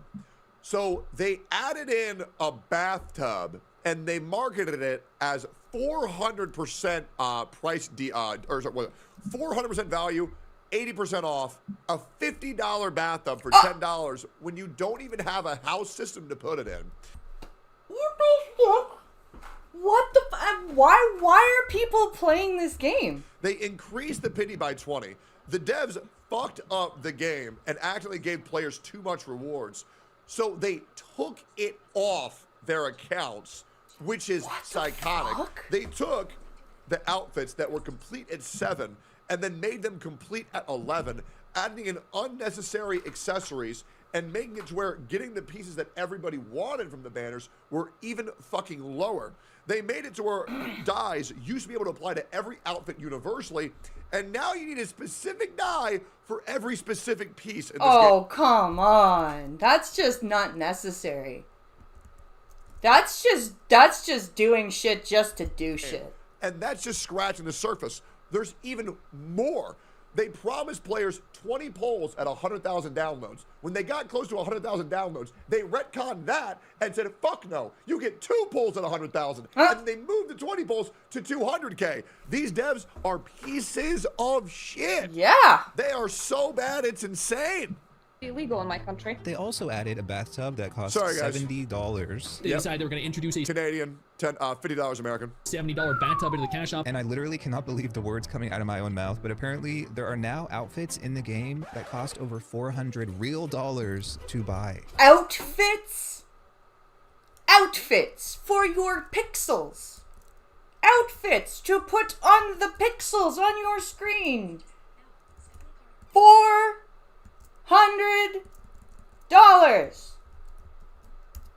What in the late stage capitalist Barbie is going on?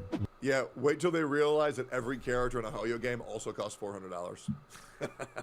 One user on Steam called the new update fraudulent. Another wrote It that is. they're ashamed to recommend the game to anyone. And a different player said, I wouldn't want to subject someone to the psychological damage this game does. But things get even messier. When disgruntled players Oh man, you know when the blue hair lesbians are angry, people fucked up. took to social media and started speaking about organizing a boycott of the game, the publisher And then they banned the word boycott, so now everybody's been calling it girlcott.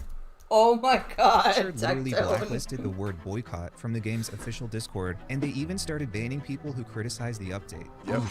Wow. Fans started using the term girlcott, which is actually kind of badass now that I think about it. Women's stories Yes. matter. Yeah, they just matter. Yeah. Honestly, seeing players band together and protest a greedy-ass company like this, I've never been more proud. Yep. Even though the publisher released this half-assed apology, the game still has a ton of problems, and a lot of players still feel like their complaints aren't being heard. And some So is this like a Sims-esque type of of them game? have started pointing fingers at popular Infinity Nikki content creators. Oh. And rightfully so. And guys, I'm sorry if you disagree. Content creators have a fucking responsibility to tell you when the game is bad. Yep. They don't get to say, oh, I don't want to be involved in drama, especially when it comes to promoting a gambling game for children. Yep. You know what these games are. I know what these games are. You do not get to say, well, I don't really want to talk about it because it's not my content. Bro, it's for the betterment of the community and the betterment of all gamers. Like, when I finished The Last of Us, right? I was really happy while I was playing The Last of Us that I was able to play a game like that mostly by myself, right? But I was so pissed off with the way the story ended that I was not... I did a bad review on it. I didn't care that I was reviewing an accessible video game that, like, most of the other disabled gamers love. I was upset with the game, so I reviewed it. So why are you gave being it a bad so review. willfully ignorant? And by the way, guys, you want to know why they won't do it? Because motherfuckers like me, who have been doing this shit since 2020, have been villain. It looks like more like a Final Fantasy VII crossover. Oh, okay. And blacklisted for merely having the players in mind over the developers and how much money I can put in my pocket. And it's insane how much bullshit I've been getting for nearly 5 to 6 years. And guys, you all know I'm telling the truth. It is insane how these people will consider you Hitler because you want what's best for the players. Yeah. You want a playable game with good story, therefore you're a bigot. It's insane. And by the way, to all of you players who want to worship Ziox and Doro, let me just make one thing clear. It wasn't them who got the weapon banner changed. It was me.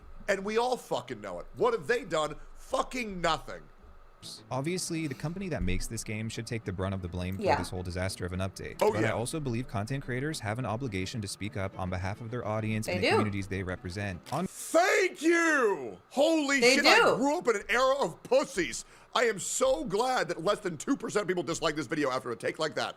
Thank God. Reddit, one user wrote, "I'm disappointed by the lack of boycott acknowledgement by the Infinity Nikki YouTube creators I watch." Another user wrote, "I haven't seen larger creators join the cause and help this community fight for a resolution." And because they're fucking pussies. Yeah, they don't want to lose money. That's literally all it is. They don't want to lose money. And they don't want to fuck up their brand deals and the monetary gain they're getting by working brainlessly for the developers. That the game's content creators fail to stand with the community and use their platform for change. In another post, a user drew parallels to Sims 4 content creators who constantly promote the game while ignoring problems with quality and monetization. But first, I do want to give some praise to a couple Infinity Nikki content creators because as someone who has covered the shilling of other video games like The Sims, I've seen more integrity on display from some of these Infinity Nikki content creators than I've ever seen from influencers in the EA Creator Network. Great. Wow. That's pretty bad. Let me show you what I'm talking about. So I've decided to step away from any official affiliations simply because I don't want to represent anything that doesn't align with my own values or morals. Good. Stick to that. I don't know who this chick is, but I love that for her. Welcome back to my channel and welcome back to a little bit more of a difficult video for me to make, but I have decided to quit the Infinity Nikki creator program. I don't know who that is either, but love that. You know what? Yeah, good for you. Like, good for, and they're, like, it's a good thing that there are so many creators that are speaking out, but the larger creators definitely need to. Like, you can't just have the smaller people talking about this. You know what? You know what I'll do? Maybe I'll do an Infinity Nikki gotcha cast. You know what? I will. If these creators want to voice their concerns about Infinity Nikki, I would love to platform them. I will look out for all of these creators. I will subscribe to them. I will go follow them on Twitter, and I will give them an opportunity to voice their concerns. I would love to do that. Good for you, Tectone. These are two smaller creators who are in the Infinity Nikki creator program who actually decided to leave because they did not want to be associated with the greedy ass company that was screwing over players like themselves and their viewers. But what about the larger content creators, the ones with hundreds of thousands of subscribers? Well, they don't care. They have hundreds of thousands of subscribers. Familiar, doesn't it? Does this situation not sound like we're living in a simulation? Oh my God. I wonder what the ones who are constantly being sponsored and endorsed by the company are going to say. Like, oh, it's such a beautiful game. Probably. Well, this is where we start to see some true colors on display. What's so interesting is that prior to all this drama, Infinity Nikki hosted a live stream where a bunch of content creators were brought in to hype the fuck out of this disastrous update. Hello, stylists. Welcome to our preview live stream Stylists. for Infinity Nikki version 1.5. They even brought in a popular Infinity Nikki content creator with 800,000 subscribers here on YouTube to co-host the event. Our special guest for today's live stream. Hello, stylists. Hello, stylists. Oh my God, that's so cringy. Oh no. Alright, let's see where this goes. I am Dish. 7 days after this live stream, that influencer made a video. I put my face on this Great. update. I put my seal of approval on this update. I bet she feels terrible, right? Well, in a separate video on her podcast channel, she said this. I put my face on the update, and to be very clear, I do not regret doing that. I don't regret it at all. I wouldn't go back and change it, even knowing how things were going to turn out. So while fans of the game, people who've spent... That's Why would you not regret horrifying. that? Why would you say that? Like, why would you... Why? Dish, people lost hundreds of thousands of dollars in this scam of a fucking update.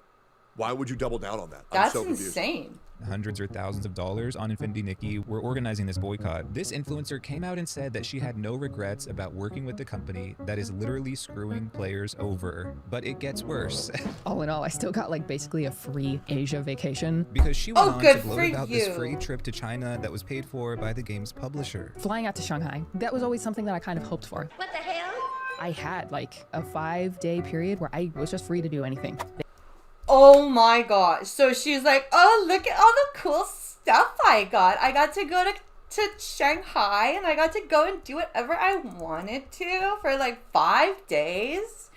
It was amazing. And all the money I got too. They agreed to fly both me and Joshua out so that I wouldn't have to be there alone. So I just was so grateful, and I could not have imagined a more perfect opportunity to go. You better be joking. Basically like 5 years of effort. And my decision to be somewhat devoted and to put my hope in Infinity Nikki. How out of touch could you be? So she's just like I'm floored just listening to what she just said and how she doesn't regret it, and oh, look at the free vacation she got, and she got to bring her partner with her, and it's like, what the So the developers scamming players of hundreds of thousands of dollars and destroying a game that everybody loved is fine because you got an all-expense paid vacation to Shanghai? Yeah. Oh my God. That's fucking insane. Isn't it? Brother sold out for a trip to China. I got a trip to China, guys, so all those millions of dollars y'all lost, I just don't really care. Yeah. That's so bad. Yeah, I got you. I got you on camera. This is not the time for so to be bragging about your free influencer trip while people are getting screwed over by the company that paid for that trip. This is exactly why people hate influencers. Yes. And the weird thing is she almost seems like she's proud of essentially being She in is this game proud. company's pocket. She literally said it was her dream to be sent to China and that it was a 5-year effort. Your dream is to be a shill for a company? Who is this? I like this guy. I like this guy that Tectone is watching. Not Malcolm. This guy's the man. Holy fuck. I can't believe I haven't seen this yet. Holy shit. Bro, it's the truth. You guys ever noticed how many of the top Genshin content creators that won't speak out against the company are put into the ads of the game? Yes. That are put on the developer live streams? Yes. That are put in the Genshin game shows where they forcibly collab them with other creators who are also shills? I'm sorry, guys. If you don't realize these good boy gamers that are unproblematic, the only reason why they're doing that is so they can be brand safe, so they can continue to line their pockets off of corporate fucking greed. Yeah. It is literally, that's the only reason. They're not good people. No. They're just completely money driven. They've been consumed by their own madness and they have no soul or dignity of them fucking selves. And I'm sorry, if you can be bought to do that, you're a bitch. You're a shill. And I absolutely stand on that. And you need to accept your identity. Because if you accept any amount of anger from what I just... Maybe he'll do like that other streamer did and go to the North Korea border and get arrested. To you, you're not mad at me. You're mad at yourself. And hey, don't leave me a fucking hate comment. Why don't you get therapy if you can't look at yourself in the fucking mirror and be proud of who you are? Yep. God, this video is therapeutic to me, dude.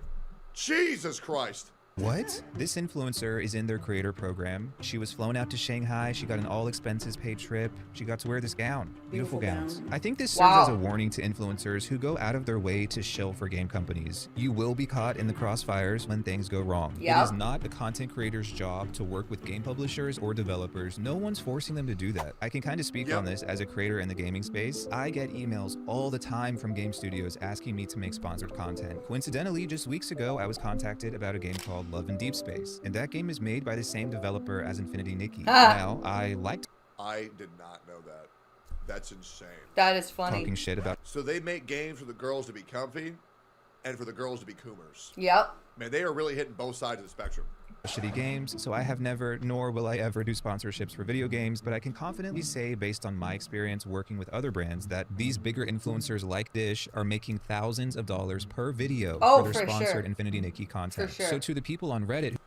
Okay, we need to address that, and I want to make it very clear. It's not thousands of dollars, it's tens to hundreds of thousands of dollars. Damn. As a guy who's heavily involved with an ad agency, I know how these rates work. I know how these sponsors work, and it's more along the lines of tens to hundreds of thousands. That's of dollars. nuts. So yeah, just want to make that perfectly clear. Who were asking, why are the bigger content creators not saying anything? It's because it'll hurt their wallet. Because they don't care about you. Because they were fucking bought and they don't give a fuck about you. Boycott or your girl caught, because they're too caught in the pockets of the company that makes Infinity Nikki. And those I need to talk to whoever this fucking guy is. This guy's the man. Deep and cozy. But I want to move on because there's something else happening in the cozy game space that's really bothering me, and best believe Big Cozy doesn't want me talking about this. Just last week, 2 brand new life simulation games were released. The first was 2 Pixelia, and the second was Little Sim World. Besides both of them being life sim games made by indie studios, these 2 games are very different, and so is the marketing strategy for these games. Because while Little Sim World is technically an indie game, it's not so indie that they couldn't afford to sponsor a bunch of YouTubers. Sponsoring this video today. Thank you, Little Sim World. This video is sponsored by Little Sim World. Interesting. I guess they're able to pay for sponsorships, so they're not that small. To sponsor this video. For sponsoring today's video. They are kindly sponsoring this video. For sponsoring today's video. Damn, these indie games must have insane influencer marketing budgets. So while Little Sim World got a ton of coverage due to the sponsored content, game looks like I shit. couldn't find any sponsored content for 2 Pixelia. And to be honest, seeing this go down made me feel kind of sad. If you don't know, 2 Pixelia is made by one person. This guy's worked on the game for like 5 years, and the marketing budget for the game seems pretty non-existent. So clearly, the playing field isn't even. And the sad part is, some of these creators happily took a check from Little Sim World and didn't even bother to recognize the other life sim game that was released on the same day. A game that in my humble opinion, is way better. On a sponsored video for Little Sim World on Cozy K's YouTube channel, one commenter wrote this. I think this is more of a non-issue so far. I will say both games look like shit to me. Why give Little Sim World the spotlight and a dedicated video while completely ignoring 2 Pixelia, which drops the same day and actually launches as a full release? And I feel similarly, it sucked to see 2 Pixelia, again, a game made by a single person, kind of get overshadowed by Little Sim World, which is a game made by a team of people, all because the latter paid off a bunch of influencers. Cozy K actually... I mean, once again, I just want to say this. Both games look like shit. Yeah. I'm a lot more likely to play a game that looks like shit if I'm paid tens of thousands of dollars to do so. True. Very true. Because if you're gonna... Like, this is why, like, those mobile games, like, with the stream elements shit, that's a huge scam, too. So, I understand. I don't think anybody was going to play either of those dog shit fucking games. Yeah, those look fucking terrible. Actually replied to this comment by saying she didn't make a video about 2 Pixelia because she had no idea it existed. But I don't know, after seeing the insane amount of paid promo on Cozy K's YouTube channel and TikTok, I'm convinced the reason she didn't know 2 Pixelia existed is because they didn't sponsor her. Yeah. And this really highlights my problem with a lot of cozy game influencers. More often than not, these people will praise whatever game writes them a check and pay dust to the ones that don't. Yep. Maybe it is Oh, here's the thing that he's got to realize. It ain't just cozy gamers that do this, it's all YouTubers. It is. It is very much all YouTubers. If they get a sponsorship or something, they'll plug the hell out of that. Because there's so many cozy games constantly being released, and it's like gacha gamers who only play the new ones if they're sponsored. Yeah. Right? But they never try anything else out at all. Like people who won't try out Limbus Company because they're not sponsored. People who won't try out Wizardry because they're not fucking sponsored. It's just, you got to understand, these people aren't playing it for the love of the game. No. They're doing it for the love of their pockets, right? And that's just how it goes. So, yeah, it is what it is, right? therefore there's more paid promo going around within this niche. But the way these cozy gamers operate feels... You say, isn't that also you? Was I sponsored to play Limbus Company or Wizardry? What the fuck are you talking about? Bro, are you retarded? I love when Tectone and Asmongold just call out their chat. Anyways, So slimy. Let me give you an example. Popular cozy gamer Mad Morph was sponsored by Little Sim World, and this video is sponsored by Little Sim World. Weeks ago, he was sponsored by Inzoi, or at the very least received a free copy of the game. And just last month, he was also sponsored by a photography simulator. And this video is sponsored by Annapurna. So does he really enjoy these games, or is he just playing them to get his bag? He's just playing them to get his bag. It's kind of hard to tell, especially since Homeboy here somehow always failed. Let's just remind ourselves, guys, that I was so outspoken in these communities to give proper feedback to the developers and to help the players that I got blacklisted from Hoyoverse themselves. Wow. Guys, when was the last time you saw me do a Hoyoverse sponsor? Try and find it. Challenge impossible. To mark his videos as paid promotion when he's getting sponsored. Isn't that like illegal? It's crazy how often I see content creators, especially within the cozy gaming niche, fail to disclose their videos as paid promotion either here on YouTube or on TikTok. This is not only your legal obligation in most jurisdictions, it's also your ethical responsibility as a content creator. Whether it's Infinity Nikki or Little Sim World, I think it's evident that the cozy game genre has an influencer marketing problem. It's hard to find anyone whose opinions you can fully trust that isn't getting paid by game studios or in a partner program. In my last video, I want to remind you guys on how much better I am than my competition. Sorry, that one guy saying "so you" really just this gave me a great opportunity to virtue signal. Not only did I play Genshin for 2.5 years without receiving a single sponsor after I was blacklisted, not only did I play Honkai Star Rail for 2 years without ever getting a single sponsor, not only did I play Zenless Zone Zero for 6 months without getting a sponsor, not only did I play Wizardry till now with no sponsor, Limbus Company with no fucking sponsor. Why don't we go ahead and put my balls on your face? Yeah. Because if you're going to hear to claim that I'm like these people, why are you blacklisted? Well, because one, I made China lose hundreds of thousands, if not millions of dollars by forcing them to change their weapon banner. Facts. But also just providing a proper way to educate my audience to where they understand how to properly critique a video game and give them proper feedback to where it actually might have a better chance of resulting in change for the games that we all know and love. And they don't really like that shit at all. No. Because that all makes sense.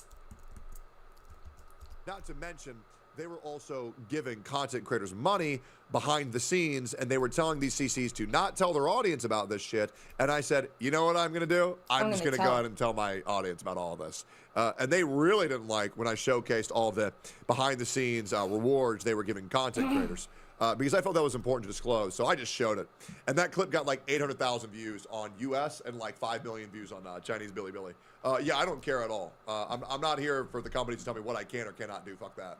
About cozy games, a few people in the comments recommended creators they believe are fair and balanced. One of those creators actually made a video where he compared both Little Sim World and 2Pixelia, and at the end he gave his recommendation for which game he likes more. The kicker is, he had previously been sponsored by one of those games, but not the other. The developers reached out to let me play early. They are kindly sponsoring this video. So pop quiz everybody, which game do you think this creator enjoyed more? The one that gave him money, or the one that didn't? I have a slight preference for Little Sim World right now. Ah! I'm shocked. I'm shocked. And I'll leave it at that. That was... I'm very glad that we watched that, and I'm glad that we watched Tectone. That was a good way to end the stream, I think.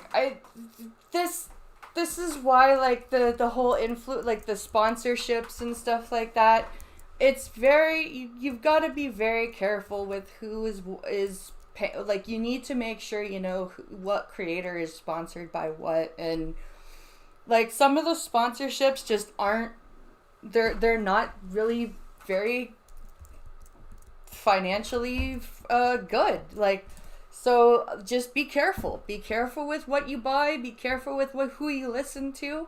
I think that was one of Tectone's major things with doing this video. But I am going to end here and get ready for my kids to come home, and I will be popping over to game tonight, because I won't be just finishing a Just Chatting stream around 9 o'clock. So I will see you guys later tonight for that gaming stream. I hope you guys had fun, and I will see you guys back here tomorrow. Thanks for watching. I'll see you later.